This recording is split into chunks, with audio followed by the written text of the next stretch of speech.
Hey everyone! Tonight, we're drifting back, way back, to the banks of the Nile. So, if you haven't already, go ahead and dim the lights, settle in, and maybe let your phone slide just slightly out of reach.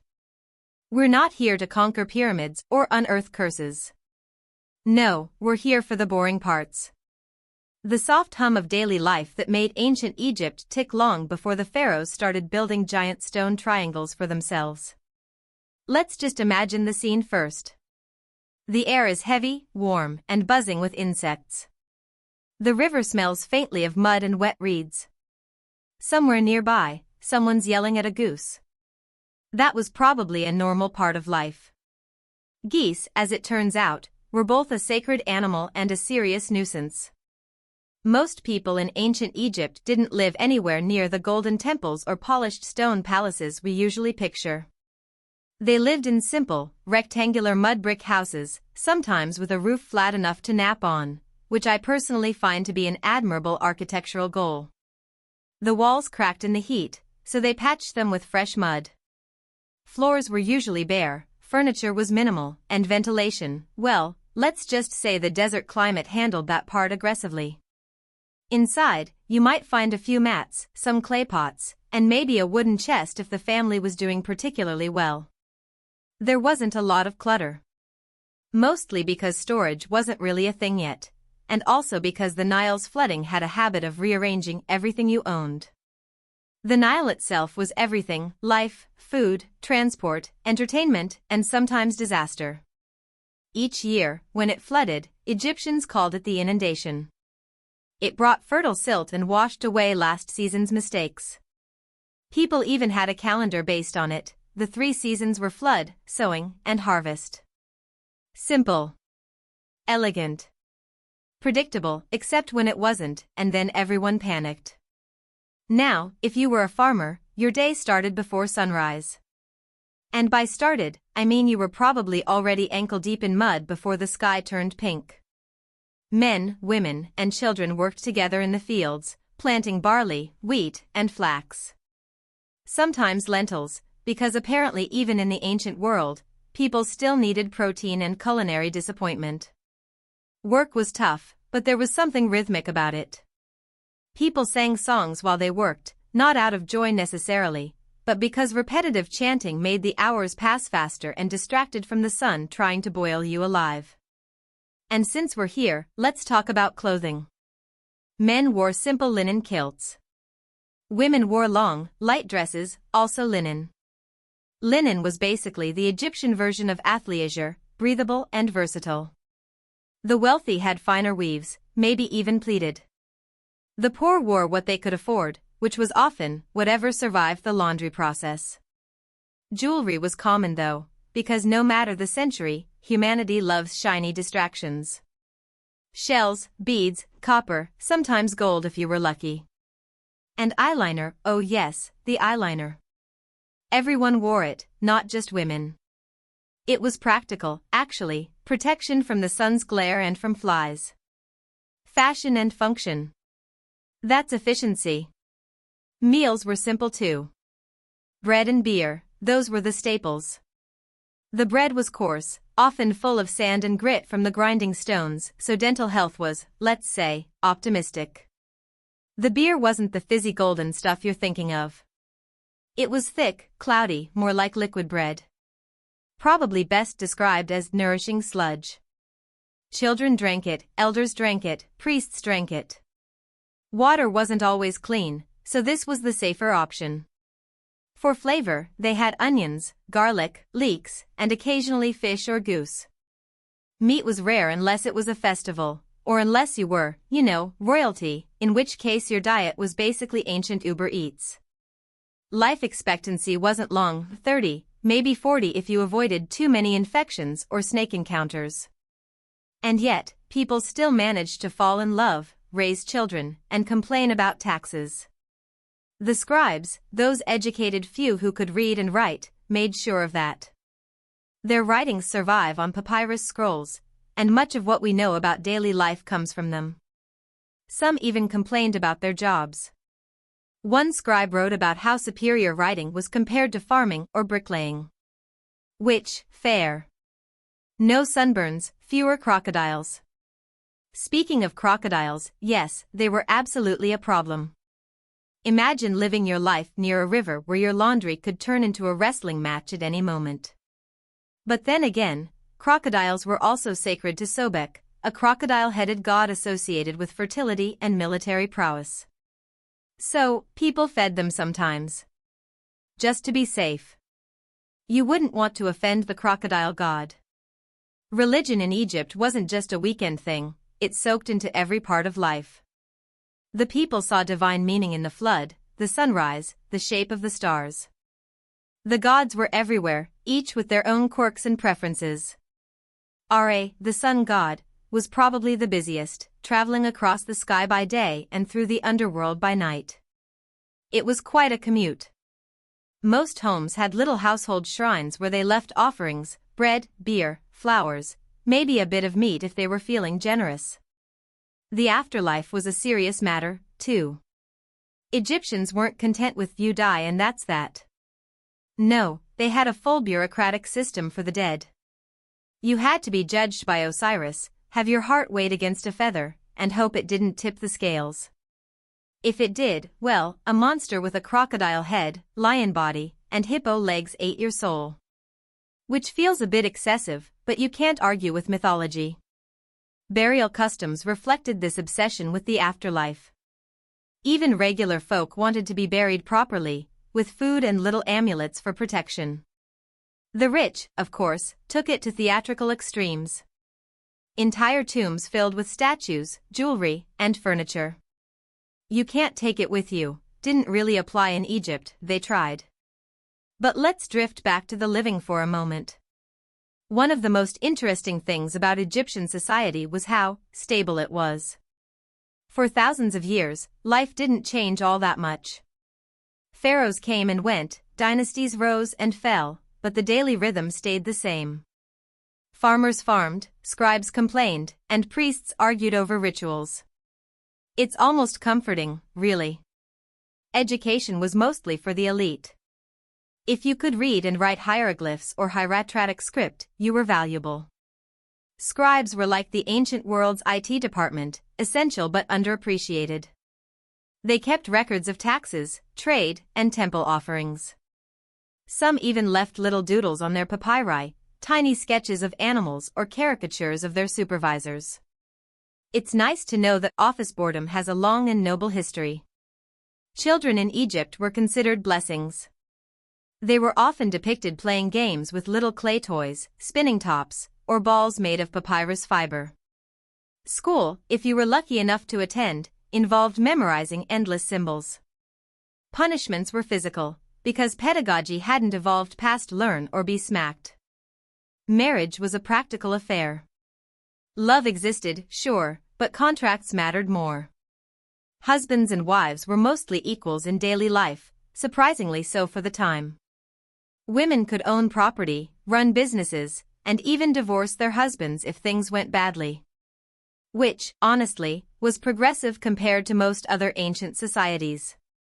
Medicine was another curious mix of practicality and magic. There were doctors, yes, but also spells. You might get a herbal remedy for a stomachache, followed by a quick chant to ward off whatever evil spirit caused it. The Ebers Papyrus, one of the oldest medical texts, includes treatments involving honey, moldy bread, and crocodile dung. So, innovation was relative. Let's drift a little further down the Nile now. We'll pass fishermen pulling in nets, potters shaping clay, and maybe a small market where people trade onions for sandals. Life was social. People gathered at riverbanks, exchanged gossip, and attended festivals honoring gods they probably didn't fully understand but certainly appreciated the food and music for. One festival, the Beautiful Feast of the Valley, was sort of like an ancient family reunion with extra mummies. People visited tombs of their ancestors, left offerings, and then celebrated. It was equal parts sacred and social. Another was the Festival of Opet, where statues of gods were paraded down the Nile in golden boats. Crowds cheered, musicians played, and somewhere in the distance, a drunk scribe probably fell in. Even pharaohs joined these public events, though heavily guarded and dramatically adorned. They were considered divine, living gods on earth. But under all the gold, they were human.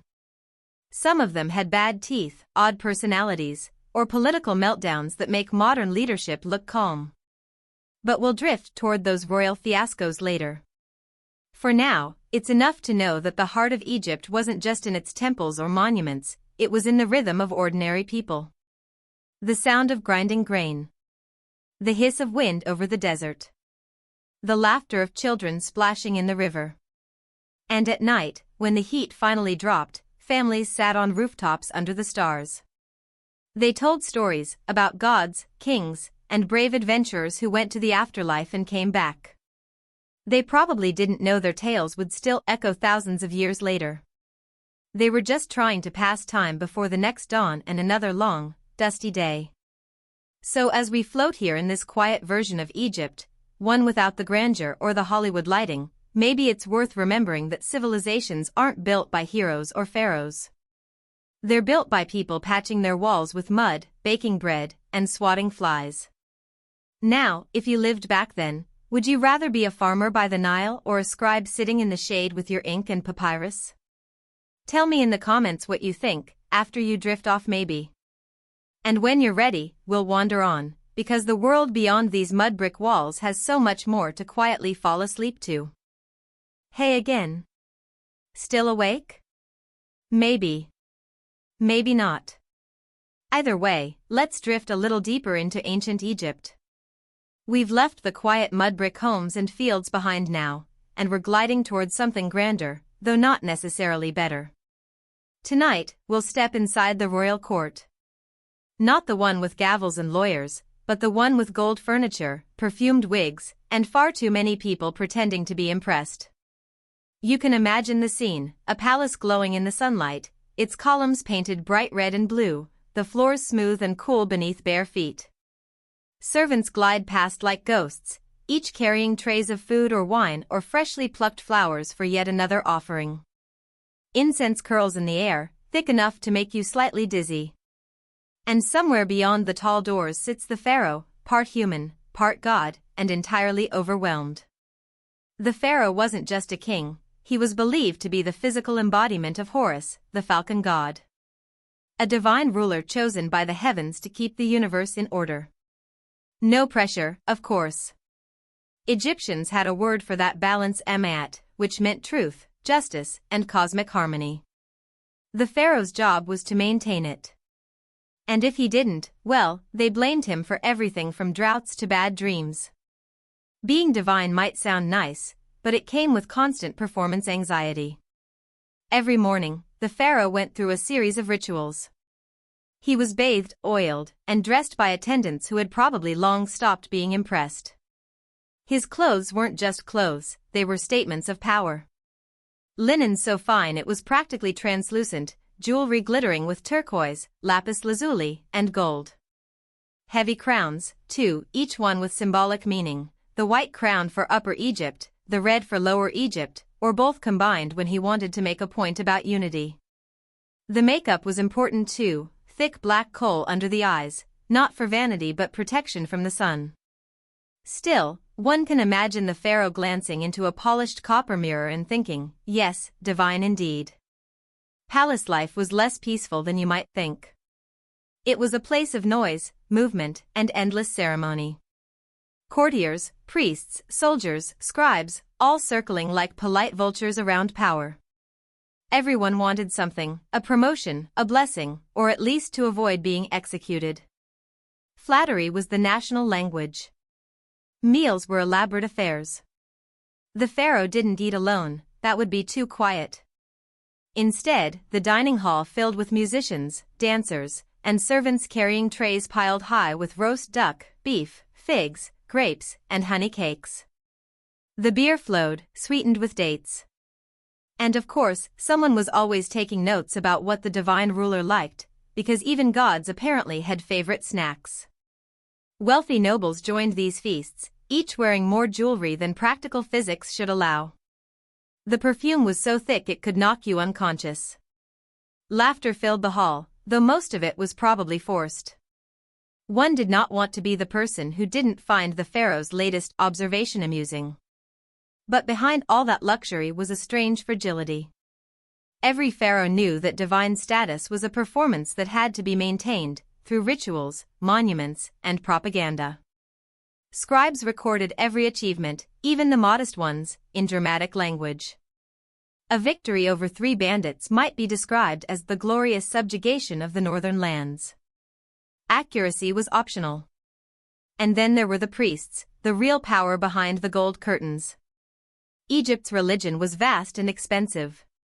Temples owned land, slaves, and treasure. The priesthood of Ammonius, in particular, became so wealthy that sometimes even the pharaoh had to negotiate for influence. It's hard to be the living god when someone else controls your treasury. Let's drift for a moment into one of those temples. The air is cooler here, darker. Sunlight filters through narrow doorways, glinting off carved hieroglyphs that tell the story of gods and kings. Priests move silently, carrying offerings of bread, beer, and incense. Outside, people gather, hoping for blessings or good harvests. Inside, the rituals are endless. Statues of gods are bathed, fed, and dressed daily. Offerings are burned or buried. The whole process seems exhausting, but for the Egyptians it was necessary. Keeping the gods happy meant keeping the world in order. And as usual, it was the pharaoh who got credit, or blame, when things went well or wrong. Of course, even divine kings had to deal with family drama.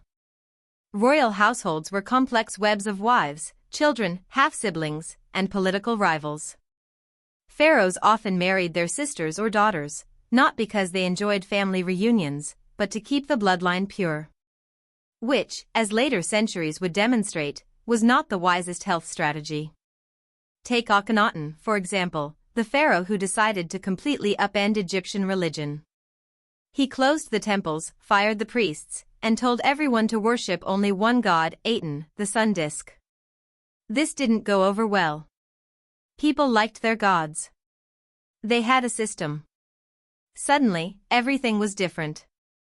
Akhenaten moved the capital to a new city, built in the desert, and filled it with statues of himself and his queen Nefertiti. It was a bold move, but not exactly popular.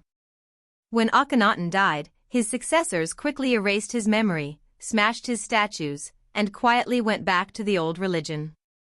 It was a cosmic "let's never speak of this again." And then there was Tutankhamun, his son, or maybe nephew. He came to the throne as a child, about 9 years old, and ruled for less than a decade. Most of that time, adults made the decisions while he probably tried to stay upright under the weight of his crown. His tomb, of course, is famous now. But in his own time, he was barely remembered. His name was even left off some king lists.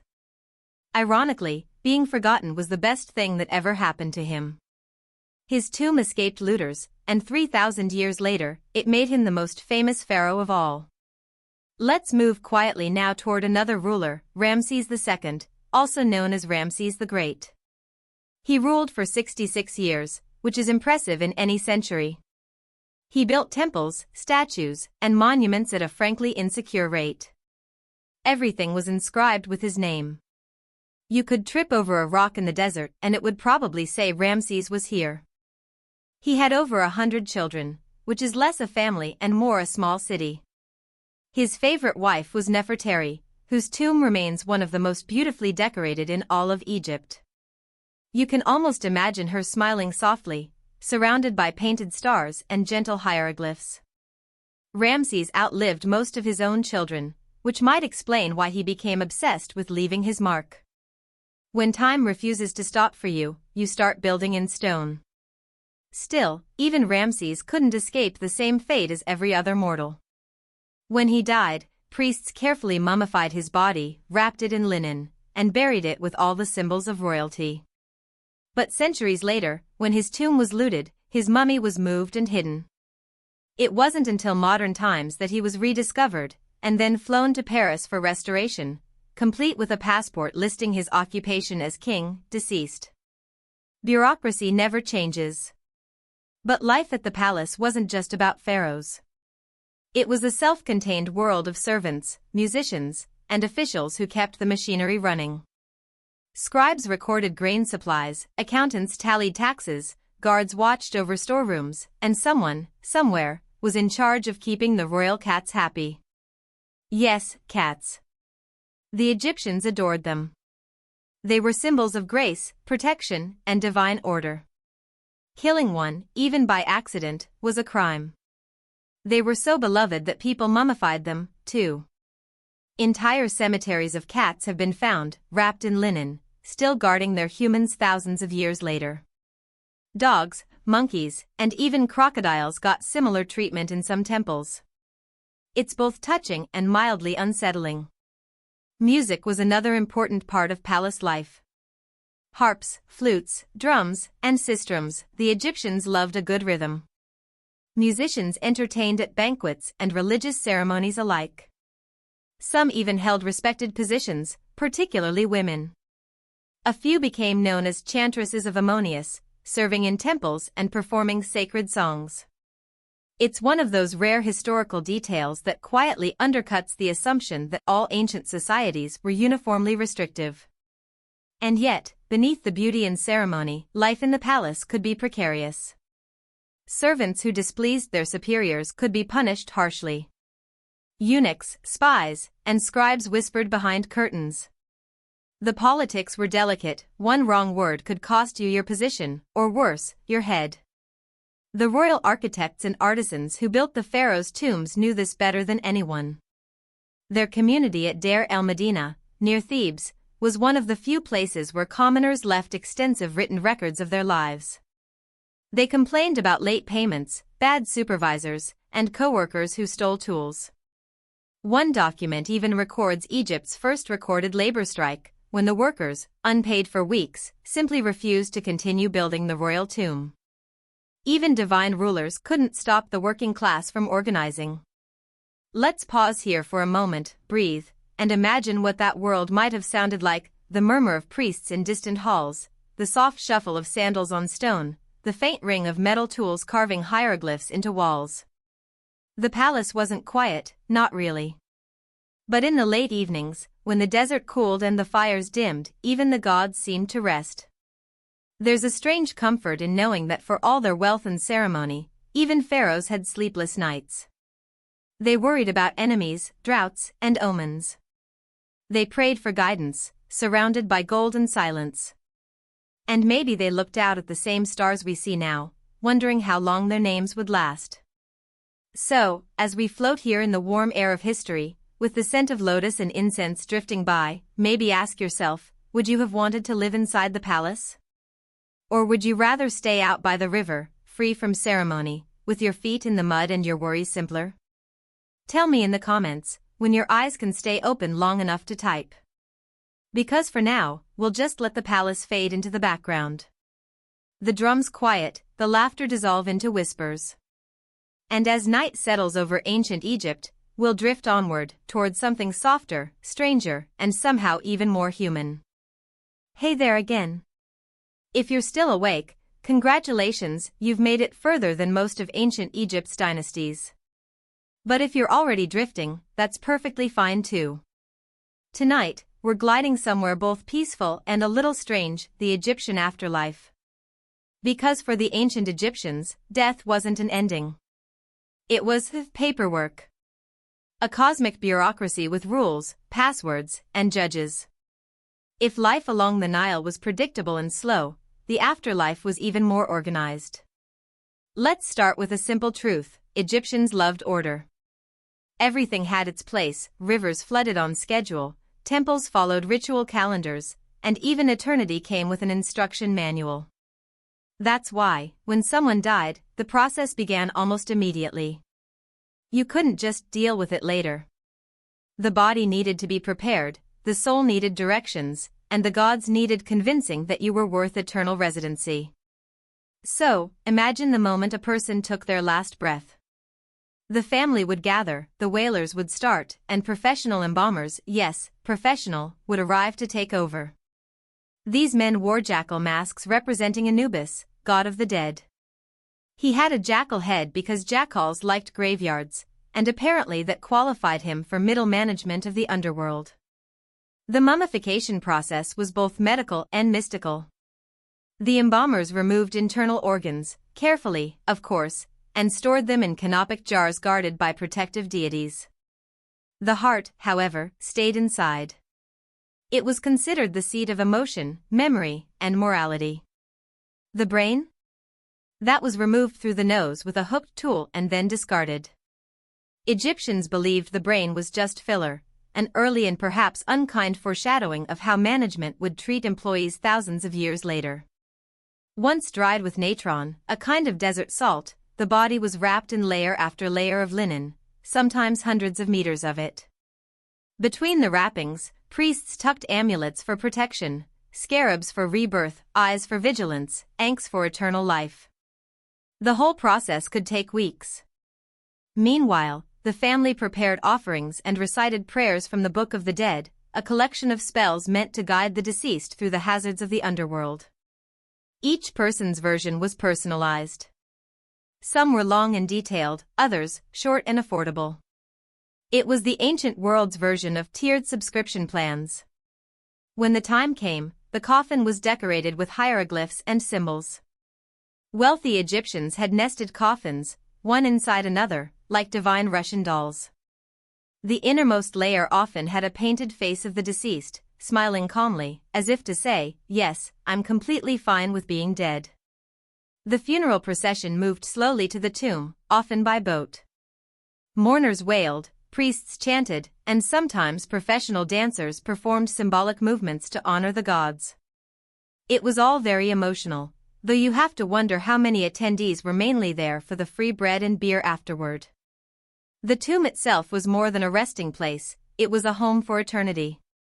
The walls were painted with scenes of everyday life, farming, fishing, feasting. The idea was simple: if you decorated your tomb with the things you loved, you could enjoy them forever. The afterlife was, ideally, a better version of Egypt, minus taxes and crocodiles. But of course, getting there wasn't easy. The Egyptian underworld, known as Duat, was a landscape filled with gates, lakes of fire, and odd creatures that would look right at home in a surreal painting. The soul had to navigate all of this, reciting the correct spells at each stage. One wrong word and, well, it wasn't good news. The climax came in the Hall of Judgment. There, the deceased stood before Osiris, ruler of the dead, and 42 minor judges. The heart was placed on a scale, balanced against a feather representing Ma'at, truth and justice. If your heart was light, free from wrongdoing, you passed into paradise. If it was heavy, a demon named Ammit devoured it. Ammit had the head of a crocodile, the front of a lion, and the back of a hippopotamus. Essentially, she was built entirely from things you didn't want to meet in the dark. The Egyptians called paradise the field of reeds. It looked a lot like home, rivers, crops, and eternal sunshine. People farmed, fished, and spent time with loved ones. It wasn't heaven as we think of it, more like an idealized continuation of the life they already knew. You still worked, technically, but the harvest was always perfect and the beer never ran out. To make sure no one had to labor too hard, wealthy Egyptians included little servant figurines, ashabti, in their tombs. These were tiny statues meant to magically come to life and do chores in the afterlife. Imagine outsourcing your eternity before you even get there. It's clever, if slightly lazy. The poor, of course, couldn't afford elaborate mummification or fancy tombs. Their burials were simpler, shallow graves, sometimes wrapped in linen, sometimes not. Yet even the humblest person hoped for passage into the afterlife. They might whisper prayers, leave offerings, or carve symbols for protection. Eternity was, in theory, available to everyone. In practice, as usual, wealth helped.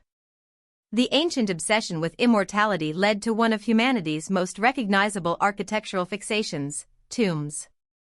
From small mastabas to giant pyramids, Egypt's skyline became a monument to its collective fear of impermanence. Each stone block was a quiet protest against time. Let's drift toward one of those pyramids now, though quietly, because there's enough dead royalty in there to host a reunion. Imagine the early morning sun rising over the Giza Plateau. The limestone gleams pale gold.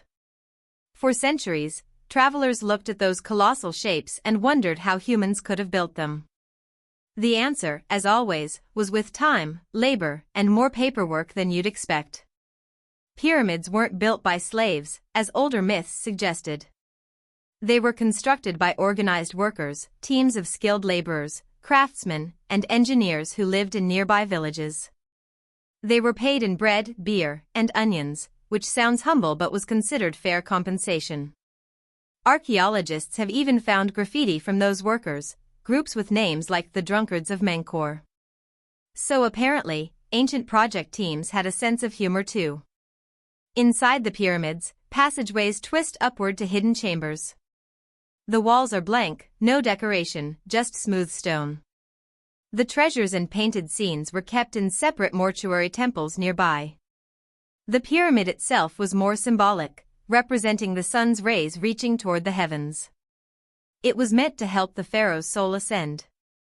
And yet, even with all that grandeur, tomb robbing became almost immediate.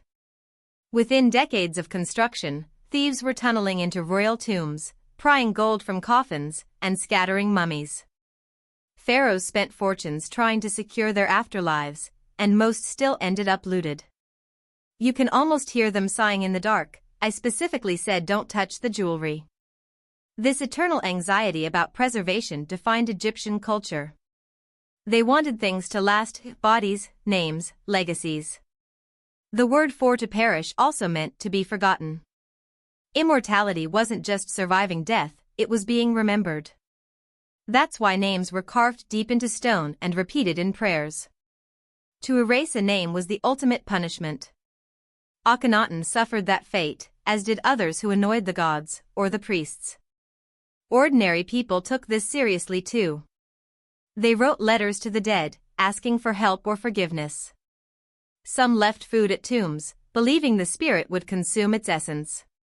The living and the dead maintained an active relationship, separated by the thinnest veil of sand. And so, Egypt became a land obsessed with memory.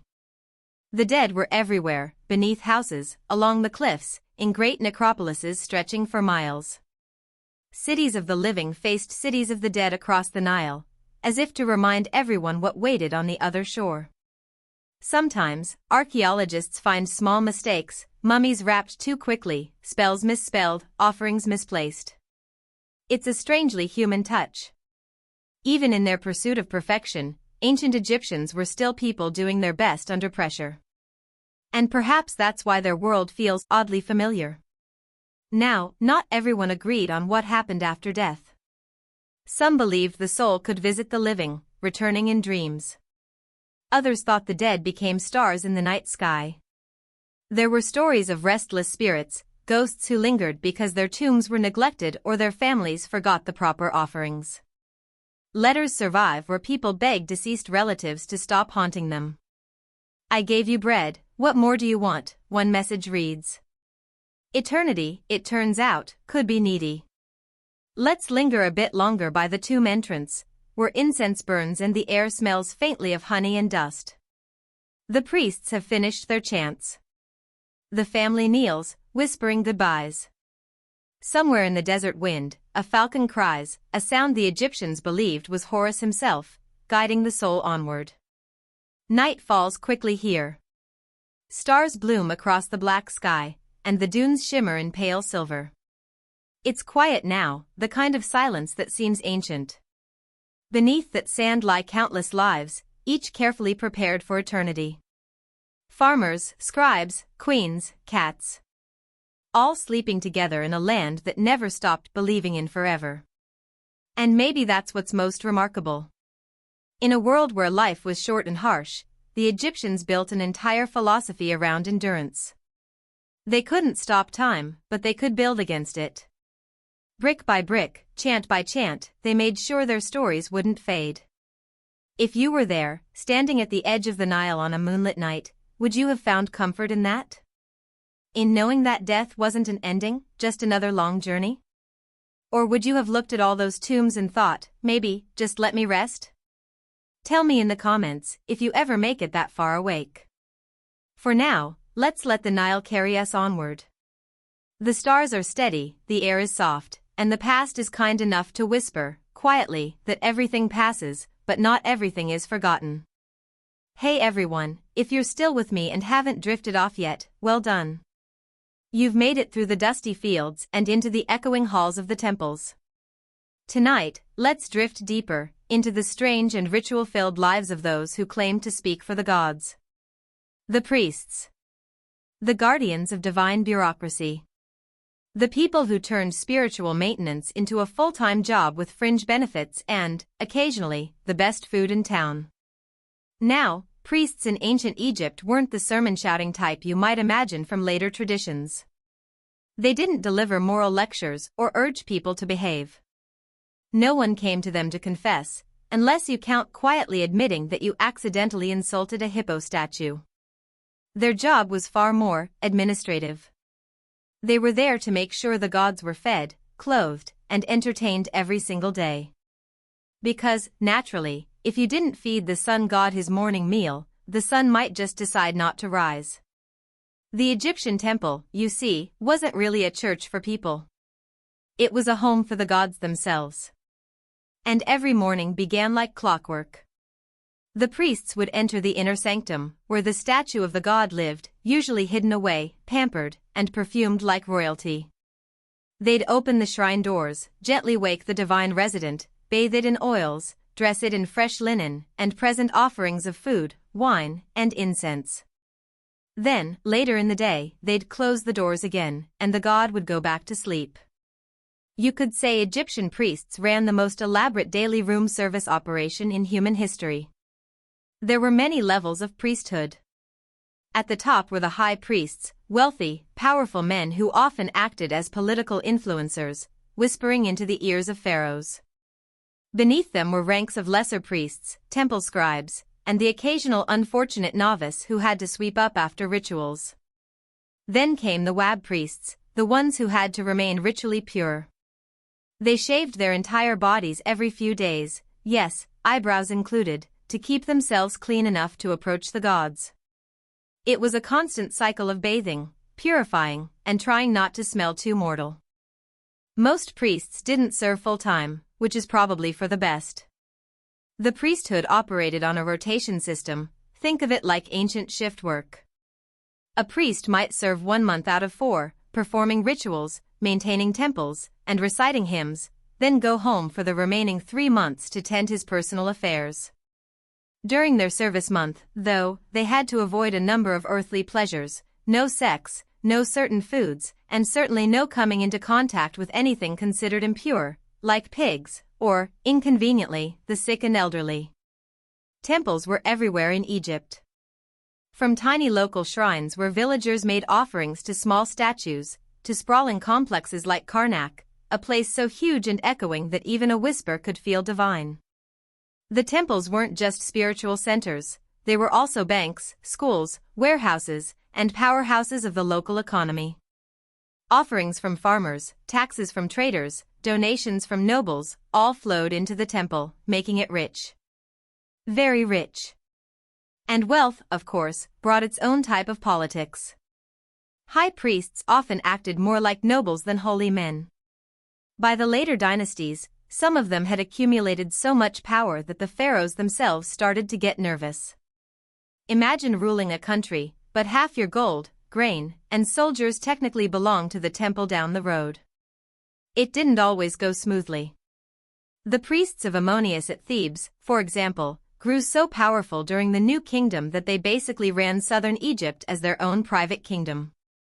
The pharaohs could only smile politely while secretly wondering whether their divine servants were plotting a celestial coup. There's something delightfully ironic about watching 2 groups of people, both claiming to represent gods, quietly undermine each other for tax revenue. Now, magic viheka in Egyptian wasn't something separate from religion. It was part of everyday life. The Egyptians didn't really have a word for superstition. Magic was just another layer of the natural world. If you could recite the right spell, write the right symbol, or carry the right amulet, you were simply helping the universe run more smoothly. Everyone used it. Priests performed great public rituals to protect the Nile's flooding. Mothers whispered charms over their children to keep away illness.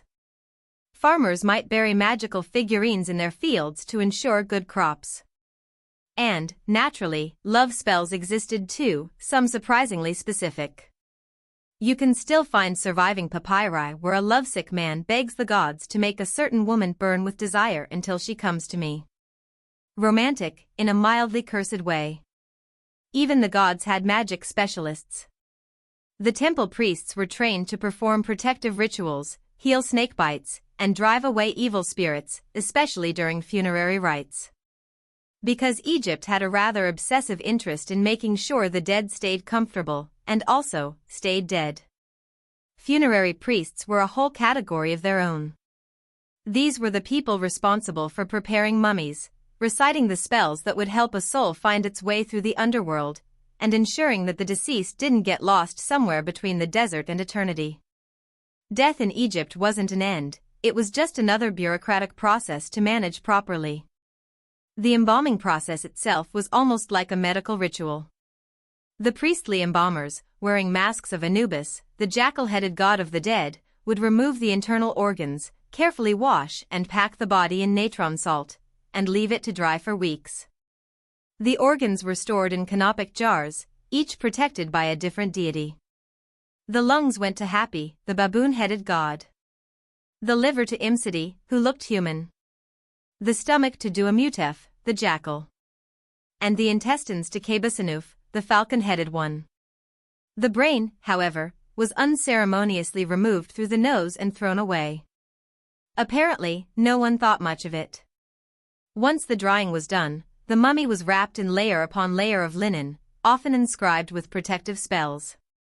A priest would then perform the opening of the mouth ceremony, a symbolic act to give the deceased the ability to speak and eat in the afterlife.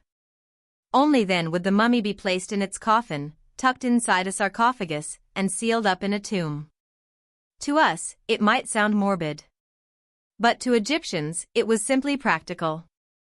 Death was as natural as sunrise, and you didn't want to face eternity unprepared. The afterlife wasn't a vague cloud of spirits. It was a very specific place, fields, rivers, homes, and family gatherings, all just nicer. They called it the Field of Reeds. A perfect version of Egypt itself, where crops always ripened and there were no taxes. You can see why people were eager to get there. Still, it wasn't easy. The soul had to travel through the underworld, the Duat, filled with gates, serpents, and occasional demons. Each stage required knowing a password or a spell, like an ancient celestial security system. At the end, your heart was weighed against the feather of Ma'at, the goddess of truth and balance. If your heart was lighter, you passed into paradise. If heavier, well, a crocodile-lion-hippo hybrid named Ammit ate it. Efficient, if a bit discouraging. For most people, navigating this spiritual bureaucracy was intimidating, so priests offered their services to ensure you'd get all the right documents, metaphorically speaking. Some would even recite spells on your behalf. Others sold pre-written copies of the Book of the Dead, sort of like a heavenly travel guide. A good one might cost a year's wages, but eternity's a long time, so people considered it a reasonable investment. Priests also acted as healers. The line between medicine and magic didn't really exist. If someone had a fever, you treated it with herbs and a charm. If someone broke a bone, you said it and whispered a spell to keep away spirits of pain. There were even amulets shaped like the Eye of Horus to protect from infections, basically ancient Egyptian health insurance. And of course, there was politics even in death. Some priests might conveniently discover an omen suggesting that a certain nobleman's tomb should be larger or built sooner. Others might quietly accept donations to ensure that particular ancestors received extra offerings. It was an economy of eternity, and business was good. Temples weren't isolated, though. Every major festival drew crowds. The most spectacular was the Festival of Opet in Thebes. Once a year, the statue of Ammonius was carried out of the temple, placed on a ceremonial boat, and floated down the Nile to visit his wife, the goddess Mut, and their son Khonsu. It was, essentially, a divine family reunion, one that required thousands of attendants, gallons of beer, and weeks of celebration. The priests would chant hymns, musicians would play, and people would feast along the riverbanks, pretending to glimpse the god as the gilded bark drifted past. For the ordinary Egyptian, this was one of the few times the divine felt visible. Most couldn't enter temples or speak to priests directly. But on those days, when music echoed across the Nile and the smell of roasting goose filled the air, they could believe they were part of something eternal. It's hard not to admire the calm practicality of Egyptian faith. Everything was ordered, ritualized, predictable. Even the unpredictable of floods, sickness, death, had a place within a greater balance. To them, chaos was the real danger, and every ritual, every offering, was a small act of keeping the universe in harmony. Hey there, still awake? Or maybe just floating between half dream and half history. Either way, let's drift onward. Tonight, we're leaving the priests behind in their perfumed temples and stepping out into the bright, hot world of the builders, the workers who actually made Egypt what it was. The ones who hauled stones heavier than entire cars, carved names of kings who'd never lift a chisel in their lives, and somehow managed to do it all without power tools, coffee, or complaint, at least, not any written ones. Let's start, of course, with the pyramids. Because everyone always does. And that's fair, they are the world's most stubborn tourist attractions, still standing after 4,500 years, still defying time, weather, and even modern Cairo traffic. The Great Pyramid of Khufu, Cheops, if you prefer the Greek version, is probably the most famous of them all. It's almost comforting how little we really know about its construction. You'd think after millennia, we'd have an instruction manual by now. But no. Historians, engineers, and the occasional conspiracy theorist have all had their say. Alien architects, lost technologies, levitating stones, you name it, someone suggested it. The truth, as usual, is both simpler and more impressive. It wasn't aliens. It was logistics. Thousands of workers, organized with military precision, hauling, cutting, dragging, and fitting stone blocks, one by one, under the relentless Egyptian sun. The ancient Egyptians didn't rely on slavery in the way later civilizations did. The builders were, in most cases, ordinary men conscripted for labor duty, a kind of national service. Farmers, craftsmen, and villagers who came to work for several months a year, especially during the flood season, when the fields were underwater and farming paused. Their lives weren't easy, but they weren't miserable either. Excavations at the workers' village near the Giza Plateau, Deir el-Medina's less glamorous predecessor, showed that they had barracks, bakeries, even beer rations. A laborer might get 2 jugs of beer a day, sometimes more if morale was low or the overseers wanted things done quickly. Bread, onions, and dried fish rounded out the diet. It wasn't luxurious, but it was sustaining. And there's something kind of sweet about the fact that one of history's greatest architectural feats was fueled mostly by carbs and beer. The workers' village was a small, bustling community. You had masons, stonecutters, water carriers, rope makers, carpenters, and transport supervisors, each one part of a machine that had to keep moving day and night. A steady stream of supplies came in from across the Nile, copper tools from Sinai, limestone from nearby quarries, granite all the way from Aswan, over 500 miles south. Imagine dragging that by boat upstream, then hauling it over sand and stone. The logistics alone could make a modern project manager faint. And yet, it worked. Every block placed, every corridor aligned, with an accuracy that still puzzles engineers. The ancient Egyptians weren't guessing, they were calculating. They had geometry, astronomy, and the kind of patience only people without email could possibly maintain. The pyramid sides aligned almost perfectly with the cardinal directions. Each passage, chamber, and wall was planned not just for structure but for symbolism. The pyramid wasn't just a tomb, it was a machine for eternity, built to ensure the pharaoh's safe passage into the afterlife. Khufu's workers left traces of their humanity all over the site. Graffiti hidden inside the pyramid includes crew names like the Drunkards of Menkaure or the Friends of Khufu. It seems even back then, construction teams had nicknames and inside jokes. Somewhere, in the shadow of that giant monument, someone scratched a doodle on a block and thought it was funny. And it still is. Now, let's drift from Giza south to Thebes, to another kind of monument, the temples carved into cliffs, the obelisks piercing the sky, the colossal statues that still watch over the Nile. By the New Kingdom, Egypt's focus had shifted from pyramid building to temple building. The pharaohs wanted to leave their mark not just on death, but on daily worship. Take Karnak, for instance. It wasn't built by one ruler but by dozens, each adding a new hall, courtyard, or obelisk. It was like an eternal group project where no one ever stopped editing. The hypostyle hall alone, one of the most breathtaking spaces on Earth, has 134 massive columns, each one carved with hieroglyphs and images of gods and kings. They rise like a petrified forest, and when the sun filters through them, you can almost hear the echo of ancient hymns.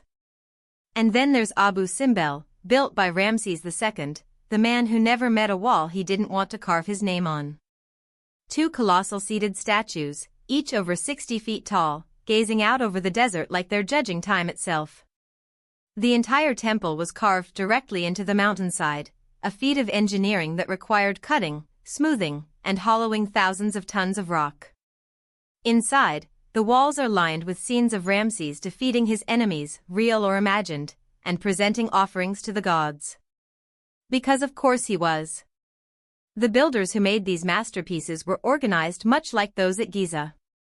They lived in planned communities, like the one at Deir el-Medina, a village of artisans who built and decorated the royal tombs in the Valley of the Kings.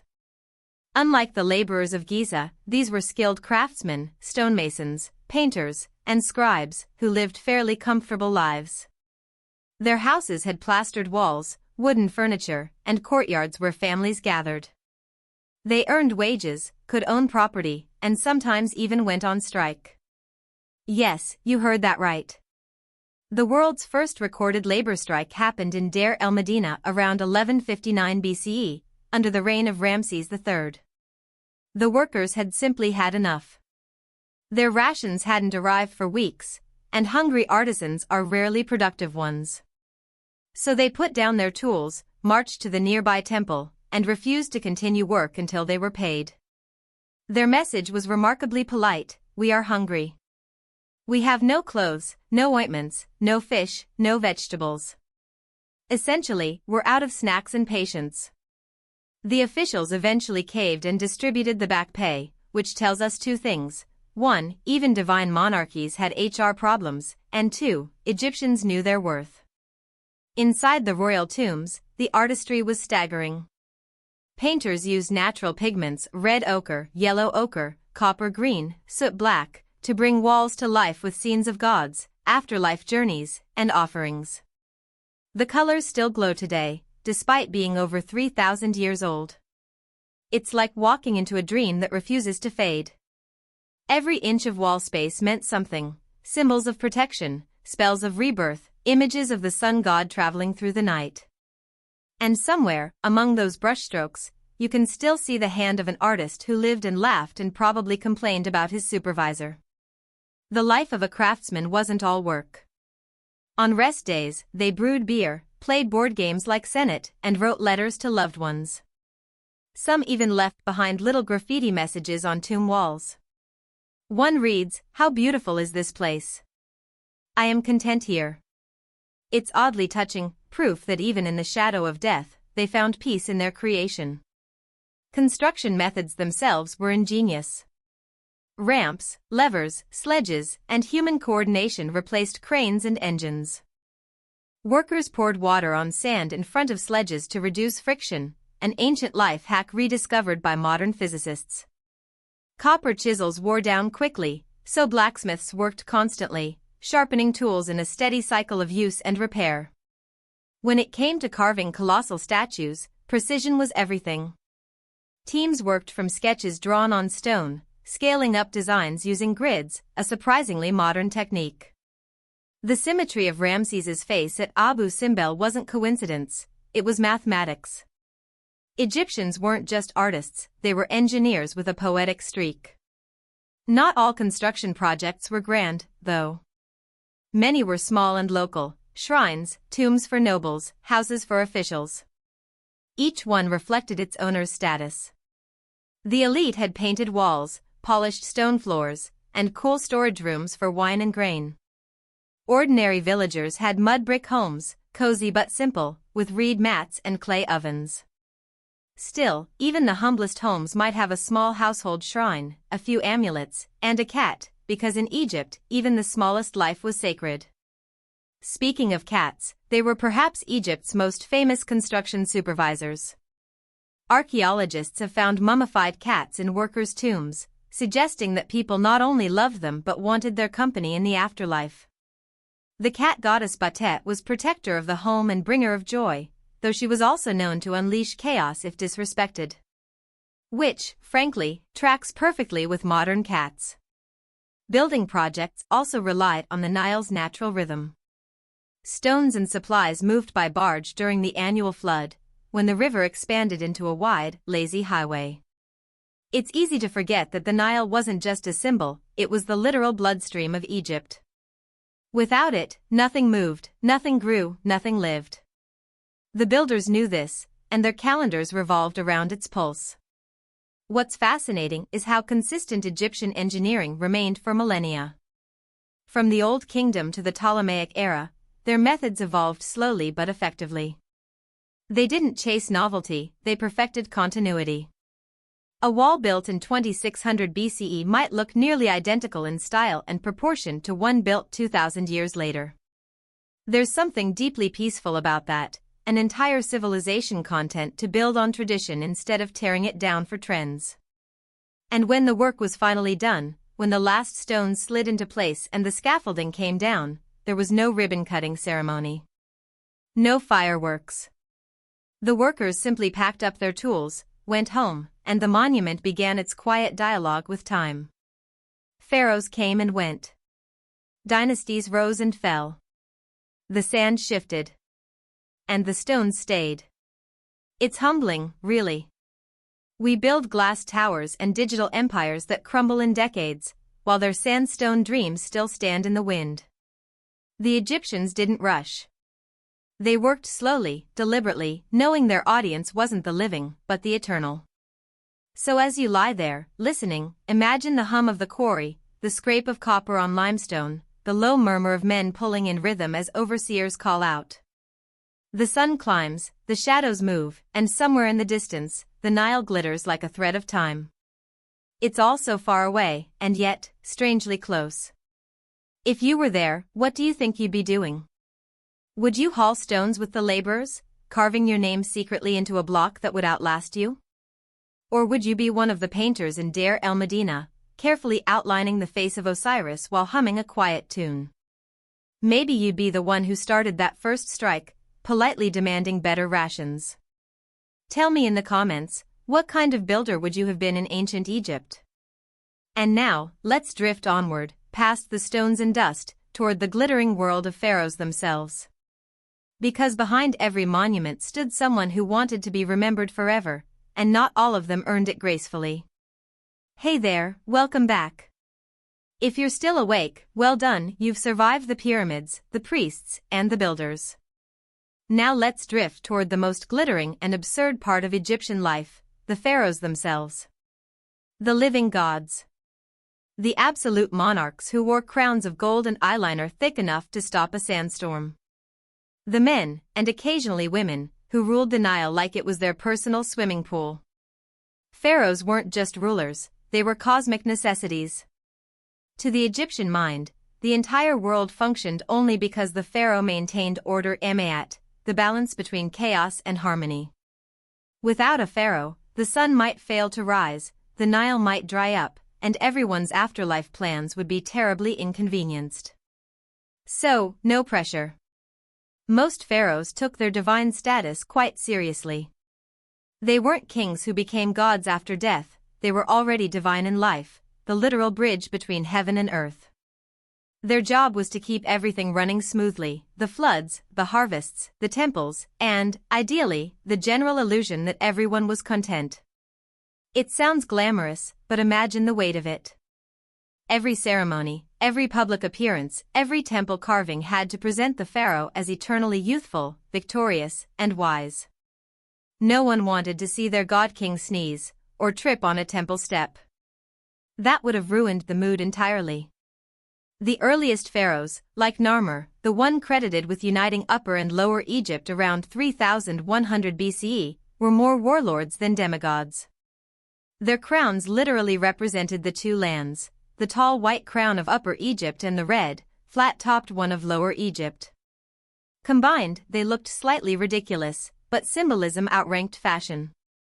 Narmer's name appears on a ceremonial palette showing him smiting enemies and wearing both crowns, just in case anyone missed the point.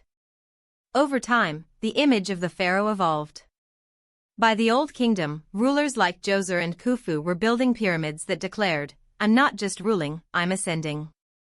The pharaoh was now the son of Ra, destined to join the sun god in the heavens. The daily sunrise wasn't just astronomy, it was theology in motion, proof that divine order continued, and the pharaoh's cosmic paperwork was still up to date. But being divine didn't mean being rational. Many pharaohs had egos that could fill a pyramid of their own. Take Pepi II, for example, one of the last rulers of the Old Kingdom. He supposedly ascended the throne at age 6 and ruled for over 90 years. That's a long time to be considered semi-divine. By the end, he was so old and insulated from reality that his administration had nearly collapsed, famine had spread, and the pyramids had become far too expensive to justify. Egypt slipped into chaos, probably while Pepi II was still picking out new sandals. Then came the Middle Kingdom, a period of reorganization and bureaucratic neatness. Pharaohs became less about cosmic majesty and more about good management. They built fortresses, improved irrigation, and wrote poetry about justice. Mentuhotep II reunited Egypt after centuries of disarray, and the people sighed with relief. You might say it was Egypt's version of a quiet political reboot, fewer divine declarations, more paperwork. But the pendulum swung back, as it always does. By the time we reached the New Kingdom, the pharaohs were back to divine drama on a massive scale. Take Hatshepsut, one of Egypt's most fascinating rulers, and one of its few women to hold the throne outright. She called herself His Majesty, wore the false beard of kingship, and ruled for over 20 years of peace and prosperity. Her temples were magnificent, her trade expeditions legendary. She wasn't content with being queen, she declared herself pharaoh and rewrote the divine script entirely. Her stepson, Thutmose III, wasn't thrilled. After her death, he did what any mildly resentful heir might do, he had her name chiseled off monuments. Her statues defaced. Her memory scrubbed from official lists. It was Egypt's first major case of historical revisionism. Ironically, it only made her more famous later. There's something poetic about being erased so thoroughly that people centuries later can't stop talking about you. And then, of course, came Akhenaten, the artist formerly known as Amenhotep IV. If there was ever a pharaoh who decided to break the rules, it was him. Around 1350 BCE, he announced that Egypt's entire religious system was wrong. Instead of worshipping a pantheon of gods, he proclaimed that only one god mattered, Aten, the sun disk. Out went the old temples, the priests of Ammonius, and the comforting familiarity of centuries of belief. Akhenaten built a brand new city, Akhetaten, modern-day Amarna, dedicated entirely to his vision. He also changed artistic conventions. Instead of the stiff, idealized figures of past pharaohs, art under Akhenaten showed him with elongated features, narrow shoulders, wide hips, and sometimes a soft, almost androgynous face. Family scenes depicted him kissing his wife, Nefertiti, or playing with his children under the rays of Aten. It was intimate, strange, and startlingly human for a god-king. Naturally, everyone hated it. The priests of Ammonius fumed as their power evaporated. ordinary Egyptians grumbled about the disappearance of their familiar gods. Even the officials in Akhenaten's new city likely whispered about his eccentricity. After his death, the backlash was swift and merciless. His son, or possibly stepson, Tutankhaten restored the old gods, changed his name to Tutankhamun, and quietly moved the capital back. Akhenaten's monuments were dismantled, his city abandoned, and his memory largely erased. Egypt had seen enough of divine innovation for one lifetime. Tutankhamun, of course, became the most famous pharaoh of all, though not for his deeds. In life, he was a minor king, dying at around 19 after a short reign. In death, he became immortal in a way no pharaoh could have planned. His tomb, discovered almost intact in 1922, was a time capsule of ancient splendor, gold, ivory, jewelry, furniture, and the boy king's serene face beneath that iconic golden mask. Ironically, it was his obscurity that saved him. The tomb was so small and hidden that grave robbers missed it entirely. Tutankhamun's mummy revealed a less divine reality, a frail young man, likely in pain for much of his short life. Genetic studies suggest he was severely inbred, a result of the royal family's insistence on marrying within their own divine bloodline. The House of Pharaoh was, biologically speaking, a closed loop. His spine was deformed, his leg broken, his health failing. The golden mask may have been flawless, but the boy beneath it was heartbreakingly human. And that's the curious thing about Egyptian royalty. Beneath all the divine titles and glittering crowns, they were fragile. The same families intermarried for generations, passing on not just their thrones, but their ailments. Tutankhamun's father, Akhenaten, may have shared similar deformities. The Ptolemies, centuries later, would take inbreeding to absurd heights, brother marrying sister over and over until it was less romance and more tradition. It's a wonder any of them could walk straight. By the time of Ramses II, Egypt's golden age of empire was in full swing. Ramses, often called the Great, ruled for over 60 years, fathered around 100 children, give or take, and built monuments across the land as if to say, try forgetting me now. His temple at Abu Simbel, his massive statues at Thebes, his inscriptions carved into other people's monuments, it's all part of a grand campaign of divine branding. He also fought one of the earliest recorded battles in history, the Battle of Kadesh against the Hittites. The battle itself was a mess, a chaotic draw, really, but Ramses had it depicted on temple walls as a glorious victory. Chariots, arrows, divine light beaming down on his heroic self. The truth? Both sides signed what is arguably the world's first peace treaty afterward. You could say he lost with style. Even in old age, Ramses clung to power, outliving many of his own children. His mummified remains, found in a cache at Deir el-Bahri, still show that distinctive aquiline nose and proud jawline. Time, for once, seemed reluctant to argue with him. The later pharaohs, those of the late period and the Ptolemaic dynasty, were less divine, more desperate. By then, Egypt had become a magnet for conquerors. Nubians, Assyrians, Persians, Greeks, all took turns at ruling the land once thought eternal. The gods remained, but the grandeur faded. The last true pharaoh, Cleopatra VII, tried to revive the old magic, blending Greek cunning with Egyptian pageantry. But even she couldn't stop the tide of history, or Rome. Still, the image of the pharaoh endured. The headdress, the crook and flail, the serene smile, they became symbols not just of Egypt, but of the human desire to be remembered. Pharaohs lived and died believing their names would last forever. And, oddly enough, they were right. Thousands of years later, we still whisper them, Khufu, Hatshepsut, Ramses, Cleopatra, names that echo across time, even as their kingdoms turn to dust. If you were one of them, what would you have done differently? Would you have ruled wisely and modestly, like a shepherd of your people? Or would you have built an absurdly large statue of yourself and declared it the eighth wonder of the world? Tell me in the comments, what kind of pharaoh would you have been?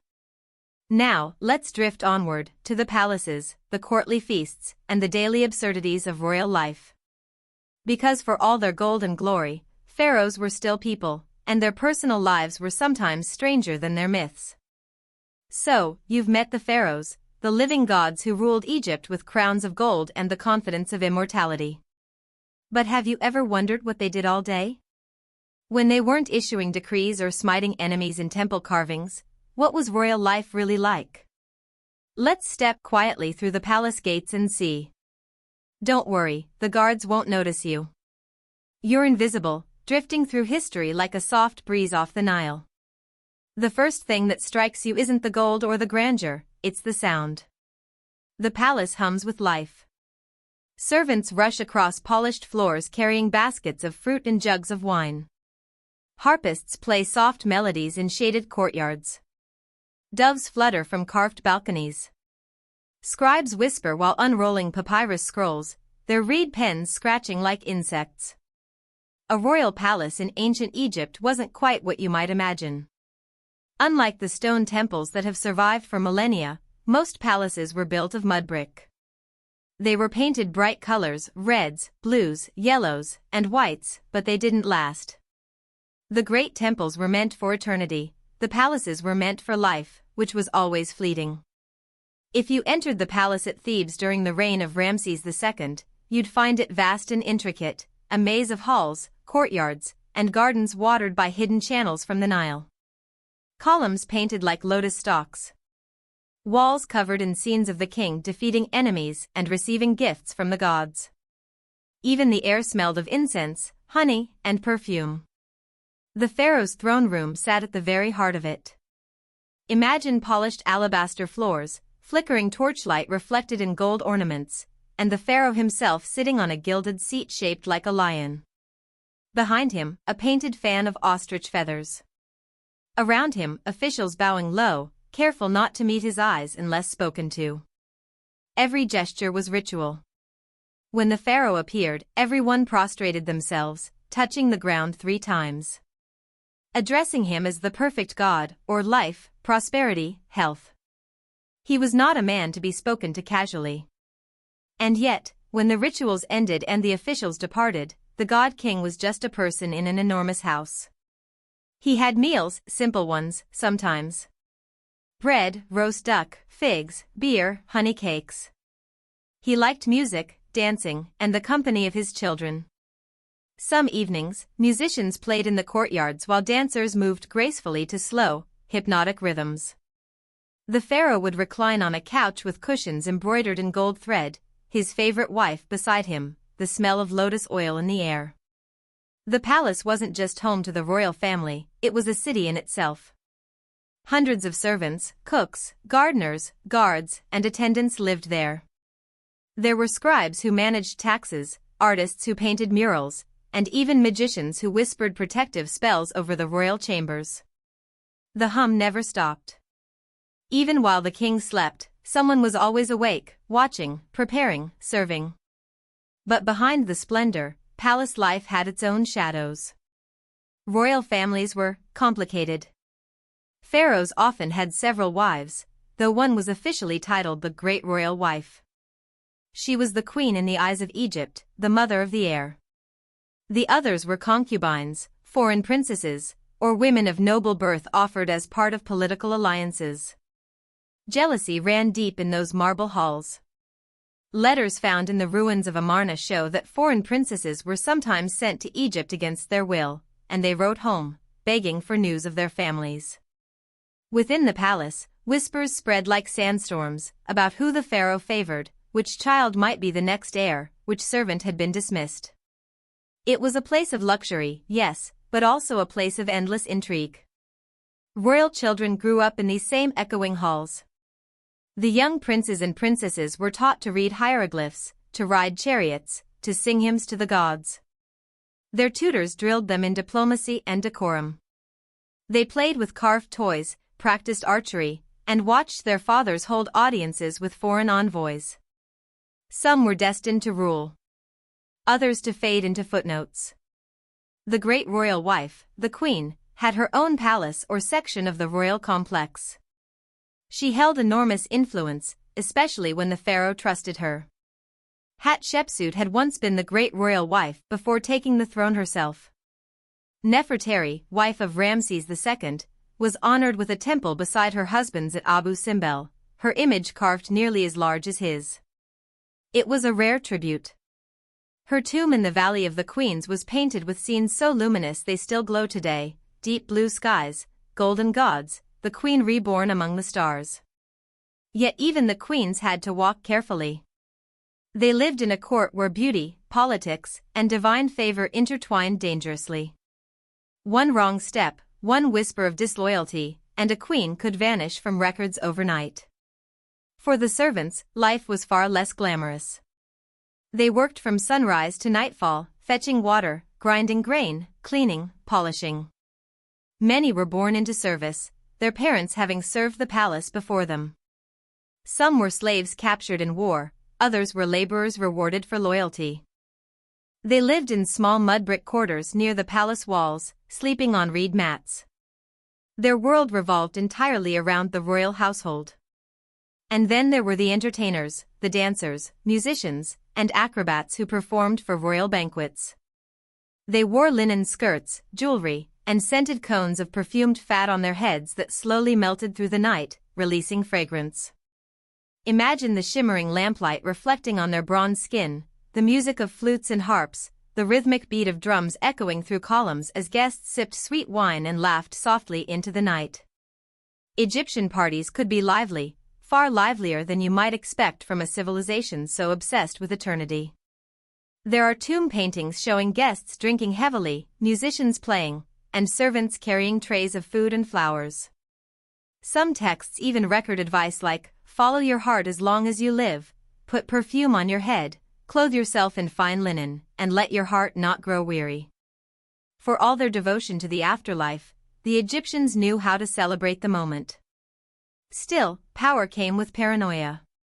The pharaoh's food was tasted by servants to ensure it wasn't poisoned.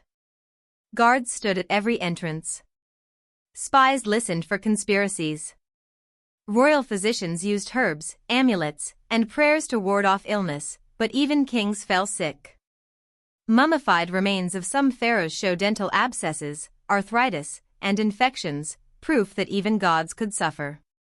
Sometimes, sickness or misfortune was blamed on dark magic. Palace magicians would burn incense and recite spells to banish evil spirits. A cat sneezing could be taken as an omen. The pharaoh's dreams were recorded and interpreted for hidden meanings. Everything mattered, every whisper, every shadow. The palaces themselves shimmered with art and symbolism. Floors were painted to resemble flowing water, ceilings depicted stars and constellations. Walls bore scenes of the pharaoh embracing the gods, his strength eternal. Every design was deliberate, a living manifestation of cosmic order. And then there were the gardens, lush oases surrounded by high walls, with pools filled with lotus flowers and fish. Exotic trees from foreign lands, birds fluttering in the branches. Pharaohs often spent evenings walking through these quiet sanctuaries, seeking calm after endless ceremonies. Some even built small shrines there, to speak privately to the gods without the eyes of priests or courtiers. At night, the palace transformed. Torches flickered in the corridors. The scent of burning myrrh drifted through the air. From distant chambers came the soft sound of harp strings, the laughter of courtiers, the cry of a night bird. The desert beyond was silent and infinite. Perhaps the pharaoh would stand on a balcony, looking out over the sleeping city of Thebes or Memphis, the silver line of the Nile glowing beneath the moon. He might have wondered, in rare moments of solitude, whether the gods truly watched him, or whether he was simply another mortal pretending to be divine. Because for all their wealth, pharaohs lived surrounded by fragility. A wrong decision, a drought, a rebellion, and the divine mask could crumble overnight. Many kings ended their reigns not in glory, but in uncertainty, their names later chiseled out by rivals. And so, the palace, for all its splendor, was a stage. Every day was a performance. Every smile, every word, every public gesture served the illusion of perfection. But when the doors closed, and the torches burned low, even the god-king became just another man, one who aged, worried, loved, and dreamed. Tomorrow, we'll travel beyond those palace walls, to the tombs where these rulers prepared for eternity. You've seen how they lived, now you'll see how they plan to live forever. Sleep now, traveler of time. The night grows deep, and the gods of Egypt are whispering. The next chapter lies in the silence of the tomb. Hey again, still awake? That's all right. Tonight, we're descending into the stillness beneath the sands. You've seen how the Egyptians lived, the noise, the color, the strange little rivalries behind palace walls. Now let's drift down into what they lived for. The afterlife. The one thing that mattered more to them than anything else. Because while you and I might worry about rent or tomorrow's breakfast, the ancient Egyptians were planning eternity. And eternity, for them, had an address. It was carved in limestone, sealed with curses, and stocked with furniture. When an Egyptian looked at the desert, they didn't see emptiness. They saw a map to forever. The west bank of the Nile, where the sun set each day, became the land of the dead. That's where they built their tombs, one after another, generation after generation, until the cliffs of Thebes were honeycombed with chambers for the wealthy and the royal. The most famous of these, of course, are the pyramids. You can picture them even now, massive triangles of stone rising out of the golden horizon. Perfect, impossible, serene. They've stood there for nearly 5,000 years, and somehow still look newer than most modern buildings. But their purpose was never really to impress us. They were made to last forever, for the journey beyond this life. Let's start at the beginning. The earliest Egyptian tombs were simple mud brick structures called mastabas. They looked like low benches, hence the name. Inside were burial chambers stocked with food, tools, and a few personal items, just enough to get you through the early stages of the afterlife. But as kings began to see themselves as gods, simple stopped being an option. King Djoser, around 2600 BCE, was the first to go big. His architect, Imhotep, who later became a literal god of wisdom, stacked 6 mastabas on top of each other to create the step pyramid at Saqqara. It was a statement: the king will not die. He will climb to the heavens. And everyone else went, oh, that's a thing now. From that moment on, pyramid building became a national obsession. The Great Pyramid of Giza, built for Khufu, was the ultimate expression of that obsession. Over 2 million limestone blocks, each weighing several tons. No machines, no steel tools, just manpower, organization, and a lot of determination. It's tempting to imagine enslaved laborers dragging those stones through the desert. But archaeological evidence suggests something different. The builders were skilled workers, fed and housed in large settlements nearby. They worked in rotating teams, carving graffiti into the stones, nicknames like the drunkards of Menkor. It wasn't slavery, it was more like national service with free beer. Still, pyramid building wasn't exactly a sustainable career choice. By the time the Middle Kingdom rolled around, pharaohs realized the big triangular monuments were just enormous signs saying, buried treasure inside. Grave robbing became a professional industry. So the kings moved their tombs into the cliffs of Thebes, near a quiet little valley we now call the Valley of the Kings. There, the tombs went underground, hidden corridors filled with bright murals and complex spells. The walls shimmered with color, deep blues for the night sky, gold for eternity, red for life. Every inch was covered in writing, because words themselves were magic. The Egyptians believed that to speak a name was to make it live again. So names were everywhere, on sarcophagi, statues, walls. It was a safeguard against being forgotten, which, to an Egyptian, was the worst kind of death. The tomb of Seti I, for example, winds deep into the rock, a labyrinth painted with images of gods, serpents, and stars. The Book of the Dead was copied there in long, flowing columns, guiding the king's soul through the underworld. The instructions were detailed: say this spell when you meet this demon, offer this prayer when you see that gatekeeper, and above all, make sure your heart doesn't betray you. Because in the Hall of Judgment, the heart was weighed against a feather, the feather of Ma'at, the goddess of truth. If your heart was lighter, you were pure, and you'd pass on to the field of reeds, an eternal paradise where the crops were tall, the beer was cold, and everyone was 25 forever. If your heart was heavy with guilt though, well, it got eaten by a creature named Amit, part lion, part crocodile, part hippo. And that was that. No afterlife. No do-over. Just oblivion. So naturally, people prepared obsessively. They filled their tombs with everything they might need: furniture, weapons, jewelry, pets, even board games. One tomb contained a set of sandals perfectly measured for the afterlife. Others had little clay servants called shabdas, each inscribed with a spell to make them come alive and do your chores for you in eternity. Imagine dying and outsourcing the afterlife. The wealthy, of course, went all in. Tombs with multiple chambers, painted ceilings, elaborate curses carved near the doors. Cursed be anyone who disturbs the eternal rest of the pharaoh. Which didn't really work, given how many archaeologists and robbers ignored them. Even the famous tomb of Tutankhamun, discovered in 1922 by Howard Carter, had likely been looted in antiquity. Yet it remains the most intact royal burial ever found, filled with treasures that seem impossible in their beauty: chariots, jewelry, beds, games, golden shrines, and, of course, the golden mask that became an icon of ancient Egypt. Tutankhamun himself wasn't a particularly remarkable king. He reigned for less than a decade, died as a teenager, and probably had a clubfoot. But his tomb became the symbol of an entire civilization's dream of eternity.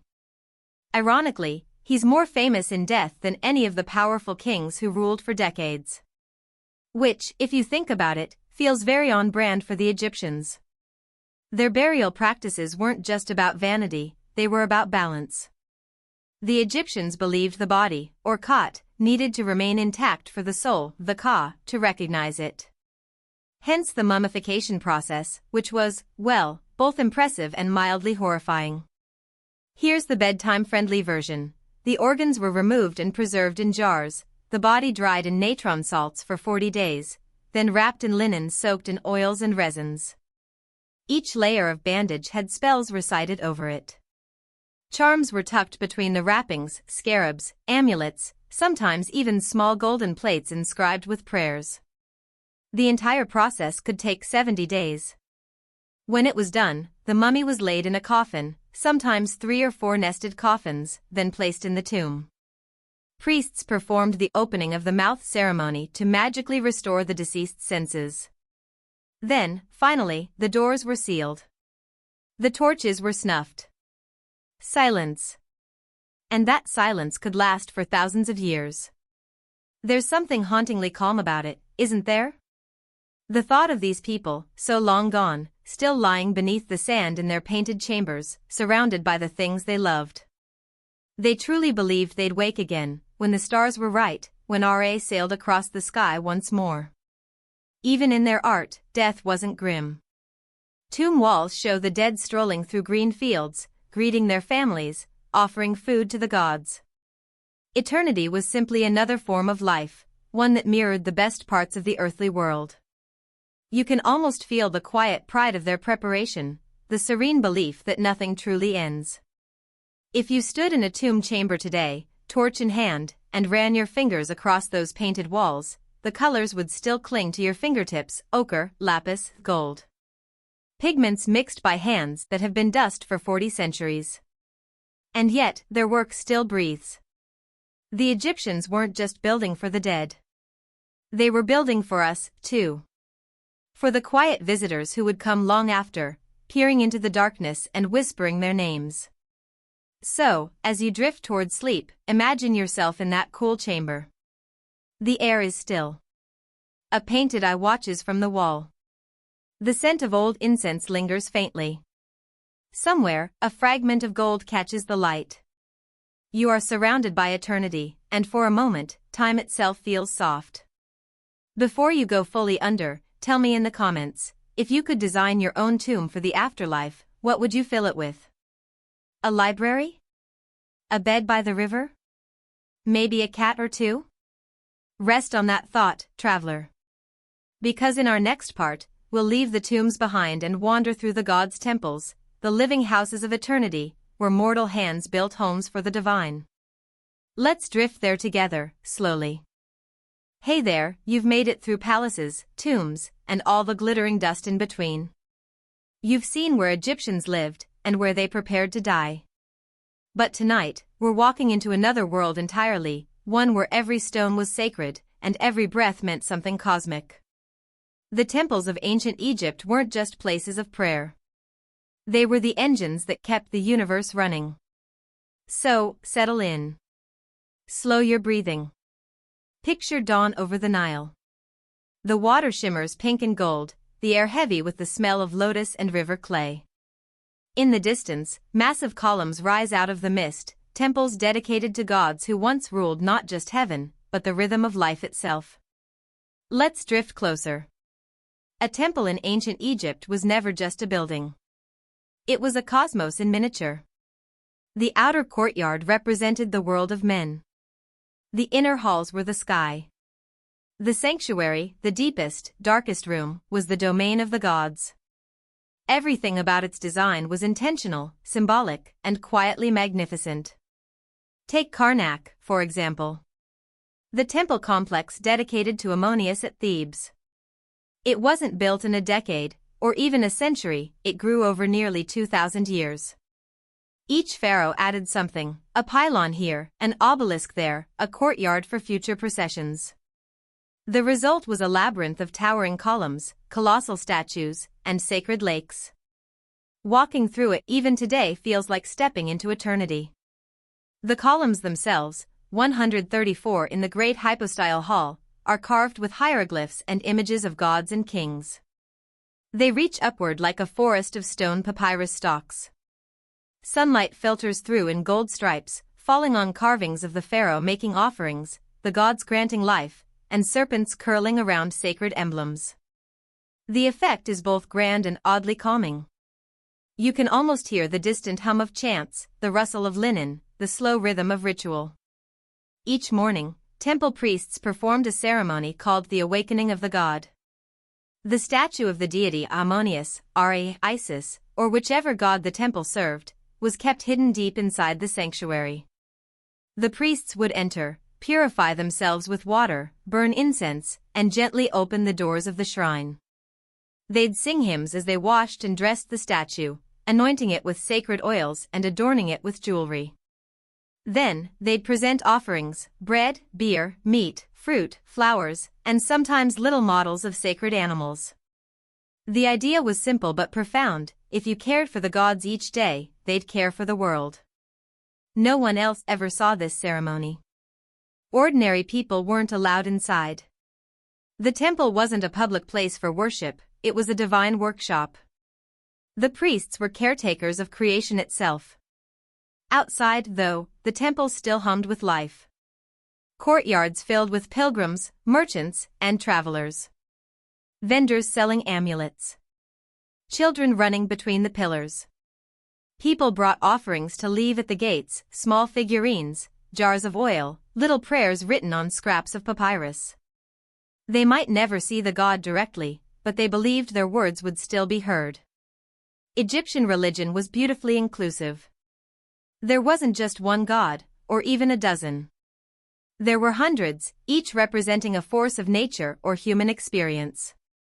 Ra, the sun god, sailed across the sky each day in his solar bark, fighting darkness with every dawn. Osiris ruled the underworld. Isis embodied motherhood and magic. Thoth, with the head of an ibis, recorded everything that existed, sort of the divine accountant. The gods weren't distant beings, they were everywhere. The Nile's floods were Hapi's blessing. The sunrise was Ra's daily victory. Even cats were divine, manifestations of the goddess Batet, protector of home and joy. Which, considering how cats act, is almost too fitting. And while the priests conducted their elaborate rituals, the pharaoh was believed to be the ultimate bridge between humans and gods. He wasn't just a ruler, he was divine by birth, the living son of Ra. His presence in temple reliefs wasn't just decorative, it was metaphysical. His image feeding the gods meant the cosmic order was being maintained. It's easy to forget how practical all of this was, though. Temples weren't only spiritual centers, they were economic powerhouses. Each major temple owned land, employed workers, managed herds, stored grain, brewed beer, and paid wages. Priests, scribes, and artisans all lived in temple housing. Offerings weren't symbolic, they were part of a massive system that kept people fed and employed. You might think of temples as Egypt's first bureaucratic machines, efficient, holy, and slightly exhausting. Now, while the big gods got the headlines, everyday Egyptians had their own favorites. Family altars often featured Bes, a squat, bearded god who protected children and scared off evil spirits. Or Taurit, the hippo goddess of childbirth, slightly terrifying in appearance, but comforting in purpose. People wore amulets of them, prayed to them before sleep, and whispered their names when sick or frightened. And then there was the cult of animals. Cats, falcons, crocodiles, all sacred to different gods. The temple of Sobek, for instance, kept live crocodiles in a sacred pool, feeding them honey cakes and meat offerings. When one died, it was mummified with more care than some humans. There's a wonderful irony in how personal Egyptian religion was despite its grandeur. A farmer might leave a loaf of bread at a shrine for Osiris and whisper a prayer about his sick cow. A mother might touch a cat's fur and thank Batet for her child's health. The pharaoh might build a temple the size of a small city to secure eternal life. Different scales, same hope. And those temples, they were built to align with the stars. The architects measured the heavens, tracking constellations to ensure that sunlight would strike the inner sanctum on specific days, like the god's birthday or the pharaoh's coronation. You can still see it today at Abu Simbel, where the morning sun pierces straight into the temple twice a year to illuminate statues of the gods seated beside Ramses II himself. It's astronomy as devotion. But of course, religion changed with time, especially under ambitious kings. Akhenaten, for example, decided to throw the entire system out and focus on one god, Aten, the sun disk. He closed temples, erased other gods' names, and built a new city devoted to his singular faith. It was, in modern terms, an enormous rebrand. He even changed his name from Amenhotep IV to Akhenaten, meaning effective for Aten. His art style changed too, softer, more realistic, almost intimate. But people didn't love the new order. After his death, the priests quickly went back to business as usual. They smashed his statues, erased his name, and pretended none of it had happened. Egypt was, above all, consistent. The old gods returned, the temples reopened, and life went on as if nothing had changed. Standing inside one of those temples today, say, Luxor or Philae, you can still feel the layered weight of belief. The carvings remain sharp, the hieroglyphs still whisper the same stories. Each scene repeats a pattern, a king before a god, an offering, a blessing. Over and over. The rhythm of a civilization breathing in time with eternity. The air smells faintly of dust and history. Light filters through stone slits, tracing the same path it did 3,000 years ago. You might see a bird nesting in a carved lotus, or a faint breeze stir the ancient silence. And you realize, this isn't a ruin. It's still alive. Just sleeping. That's the strange comfort of Egypt. Nothing ever truly dies. Not the gods, not the names, not the stories. They just rest, waiting for the next visitor to listen. So as you drift tonight, imagine yourself walking through the hypostyle hall of Karnak. Your footsteps echo softly. The air is cool. The stone columns rise into darkness. Somewhere, far above, the first light of dawn begins to touch the top of the temple, the same light that touched it 4,000 years ago. And for a moment, you're part of that ritual. If you were an Egyptian priest for a day, which god would you serve? Would you tend to Ra's sun disk, or guard the feline grace of Batet? Let me know in the comments, just whisper it softly, the gods might be listening. Now, let's drift onward. We've seen how the gods were worshipped, but what about the people who made all this possible, the craftsmen, the artisans, and the workers whose names were rarely carved in stone, yet whose hands built eternity? Let's meet them, quietly, in the next part. The temples, pyramids, tombs, and statues of Egypt still stand after 4,000 years, but the names of those who built them have mostly been erased by time. Tonight, we'll give them back their voices. Close your eyes and imagine the sound of chisels striking stone. The slow rhythm echoes against desert cliffs. A group of men in simple linen kilts bend over their work. Dust swirls around them like pale smoke. This is Deir el-Medina, a small walled village on the west bank of the Nile, near Thebes. It looks humble, but this place was home to the most skilled craftsmen in all of Egypt, the men who built the royal tombs in the Valley of the Kings. You could call it the first planned workers' community in human history. Each man here had a job: stonecutters, plasterers, painters, sculptors, scribes. They lived with their families in neat rows of mud-brick houses. Each home had a few rooms, a small courtyard, and a flat roof where people slept during the hot months. Every morning, the workers walked together through the desert path to the valley. They carried tools, copper chisels, wooden mallets, brushes made from reeds. They sang as they walked, songs to keep rhythm, songs to keep going. And when they reached the cliffs, they entered the tunnels of the dead. Inside those tombs, it was silent except for the scratch of tools.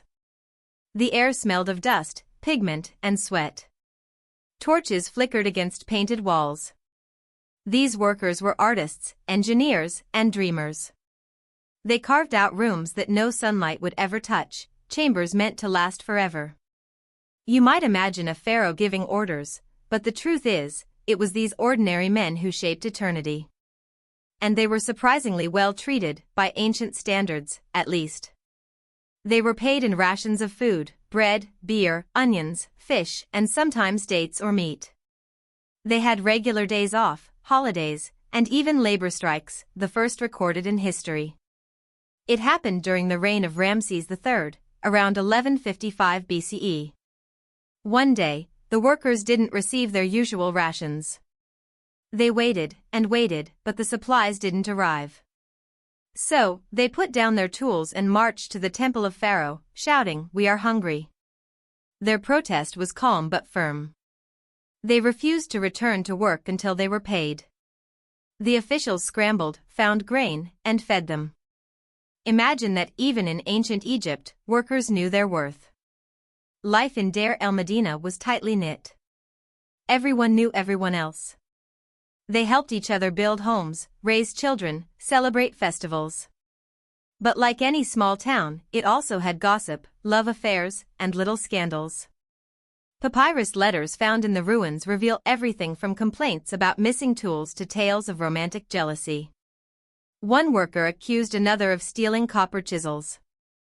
Another man wrote love poems to a married woman. Even 3,000 years ago, humans were beautifully messy. Their daily schedule was steady. They worked 8 days in a row, then had 2 days off. On workdays, they left early in the morning, carrying water jars and lunch baskets. Inside the tombs, each team worked on a specific section. One carved figures into the plaster, another painted skin tones, another drew outlines in red and black. Their art followed rules: symmetry, balance, divine order. But sometimes, you can see small touches of individuality. A hidden doodle behind a wall. A tiny sketch of a cat chasing a mouse. A face that looks just a little more human than godlike. That's what makes Deir el-Medina so fascinating. It's where the divine met the ordinary. The workers prayed to their own local gods. The most beloved was Meretseger, she who loves silence, the serpent goddess who guarded the Theban hills. They believed she protected them from harm, but could punish wrongdoing with snake bites or illness. When someone fell sick or guilty, they would carve a small shrine and beg her for forgiveness. They also honored Hathor, the goddess of joy and music, and Ptah, the divine craftsman. Before beginning a new chamber, they'd offer prayers for steady hands and safety. And when one of them died, he was buried nearby, not in a royal tomb, but in a modest grave decorated with care. Painted coffins, small statues, amulets for protection. Their families left offerings of bread, beer, and flowers, just as they would for a noble. Because here, skill earned respect. As the night deepens, imagine walking through their empty village. The air is dry, the stars sharp above. You pass through narrow streets of silent homes. The walls still bear traces of painted symbols, tiny gods, prayers, names. You stop at one door. Inside, a small clay lamp flickers. A woman grinds grain on a stone slab. Her child sleeps nearby. She hums softly, the tune lost to time. Her husband is in the valley, carving a wall for a king who will never know his name. But she knows it. His children know it. That's enough. Over the centuries, Deir el-Medina declined. The royal tombs finished. The valley closed. Sand buried the houses. But the people left behind an archive of life, over 5,000 fragments of papyri and ostraca, pottery shards used for writing. Thanks to them, we know their jokes, their arguments, their wages, even their dreams. One man wrote down a dream about standing before the gods of the underworld, being judged. Another described the birth of his child with joy and fear. They lived fully, not as faceless laborers, but as people. Their art, too, still glows. If you've ever looked at the murals in a pharaoh's tomb, the blues, the reds, the perfect lines, you're seeing their hands. The same hands that mixed paint with water, traced curves with reed brushes, and believed that their work would help a soul reach eternity. It's humbling, isn't it? To think that even the grandest monuments on earth were made by ordinary people with calloused hands and simple hopes. And maybe that's the real lesson buried beneath the sand, that human effort, no matter how small, can build something timeless. So, as you drift tonight, imagine the echo of their tools fading into silence. The valley glowing under moonlight. The last worker leaving his mark, a tiny figure carved into a hidden corner, perhaps his own portrait. His quiet signature to eternity. He wipes the dust from his hands, steps into the cool desert night, and looks up at the stars, the same ones that watch you now. And somewhere between those stars and the stone, his work still whispers. We were here. Now that we've seen how Egypt's greatest wonders were built, next time, we'll look at how its civilization began to fade, how the sands slowly reclaimed the glory of the pharaohs, and what remained when the last temple fell silent. Sleep easy, traveler of time. The workers of Egypt are resting too. Hey everyone, if you're still awake, congratulations, you've traveled with me through over 4,000 years of Egyptian history. Tonight, we drift through the final stretch. The part where everything that once glittered began to fade. The temples, the pharaohs, the gods, all quietly swallowed by sand. Not with a bang, but with a sigh. It's strange how civilizations die. Not suddenly, but slowly, like a candle running out of wax. The light flickers, burns low, and then one night, it just doesn't come back. Ancient Egypt didn't end with a single war or disaster. It ended like that, a long, uneven fade into the past. Let's drift back to around 1200 BCE, when things still looked strong. Pharaohs still ruled, temples still shone with gold, and priests still chanted in the dawn light. But underneath that surface, cracks were already forming. Grain harvests were smaller. The Nile's floods were unpredictable. Foreign armies were creeping closer. The new kingdom, the age of Ramses, of colossal temples and divine kings, began to crumble. The sea peoples attacked from the north. Nubians pressed from the south. The treasury was empty, and even the gods were running out of patience. By the time of Ramses XI, around 1070 BCE, Egypt's royal power had split in two. The high priests of Ammonius ruled Thebes in the south, while weak kings tried to cling to control from the north. Pharaohs became little more than ceremonial figures, men wearing crowns while others held the real power. The priests of Ammonius were rich beyond measure. They owned land, cattle, gold, and thousands of laborers. They also controlled the afterlife, or so people believed. If you wanted a proper burial, you paid the priests. They became, in a way, Egypt's first bankers, but with mummies. Meanwhile, tomb robbers had a golden age. The royal tombs in the Valley of the Kings were looted over and over. Officials pretended to investigate, then quietly took their share. There's something very human about that, everyone pretending to be shocked while pocketing a little gold. As centuries drifted by, Egypt was ruled by foreigners: Libyans, Nubians, Assyrians, Persians. Each invasion left its mark. Each conqueror wore the crown of Pharaoh and claimed to be the true son of Ra. They all built temples, offered sacrifices, and tried to look divine. But something essential had been lost: the belief that Egypt was the center of the world. Still, the people endured. Farmers still plowed, fishermen still cast their nets, children still played in the mud along the Nile. Empires rise and fall, but daily life always continues. Then, in 332 BCE, something new arrived: a young Macedonian named Alexander the Great. He swept into Egypt like a desert storm, defeating the Persians and being crowned pharaoh almost immediately. The priests, always practical, declared him the son of Ammonius. Naturally, Alexander smiled and agreed. He didn't stay long, though. He left behind a new city, Alexandria, a gleaming Greek metropolis on the Mediterranean coast. It became the beating heart of learning and trade. The old gods began to share space with Greek philosophy. Isis was worshipped beside Athena. Egyptian priests debated geometry with Greek scholars. The ancient language, the hieroglyphs carved for millennia, began to vanish from daily use. People spoke Greek, then later Coptic. The old writing became something mysterious, something no one could read. The temples were still beautiful, but their prayers were spoken in a language the gods might not understand anymore. After Alexander's death, his general Ptolemy took Egypt for himself. Thus began the Ptolemaic dynasty, a long line of Greek pharaohs who ruled from Alexandria. They tried hard to look Egyptian. They built temples to Horus and Isis, appeared in traditional regalia, and even married their sisters, keeping that classic royal habit alive. The most famous of them, of course, was Cleopatra VII. You probably know her name. The last queen of Egypt, the one with the sharp mind and sharper politics. Cleopatra spoke Egyptian, a rarity among her Greek-born dynasty. She played the game better than most, aligning herself with Rome's most powerful men, Julius Caesar first, then Mark Antony. But Rome was a hungry empire. When Antony and Cleopatra lost their final battle at Actium, Egypt's independence ended too. Cleopatra took her life, and Egypt became a Roman province in 30 BCE.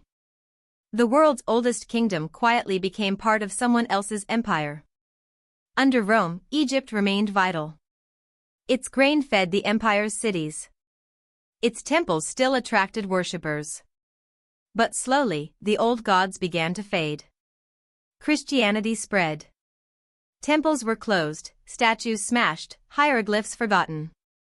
By the time of the Byzantine Empire, the last hieroglyphic inscriptions were written on the walls of Philae Temple, around 394 CE. After that, silence. For nearly 1,500 years, no one could read the sacred words. The voices of the pharaohs were locked away behind symbols no one understood. And then, centuries later, the desert gave up its secrets.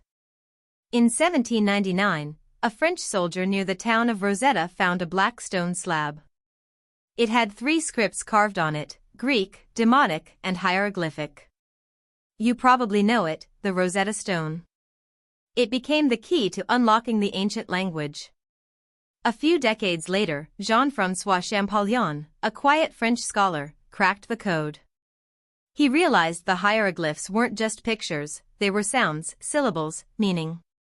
For the first time in over 1,000 years, the words of ancient Egypt spoke again.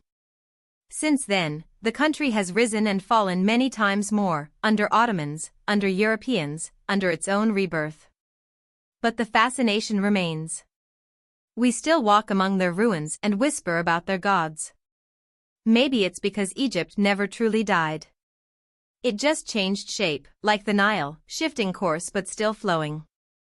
As you lie here tonight, think of all that time. From the first farmers on the banks of the river, to the builders of pyramids, to Cleopatra's marble palace, to the scholars deciphering lost scripts, it's all one long dream. A civilization breathing in and out across the ages.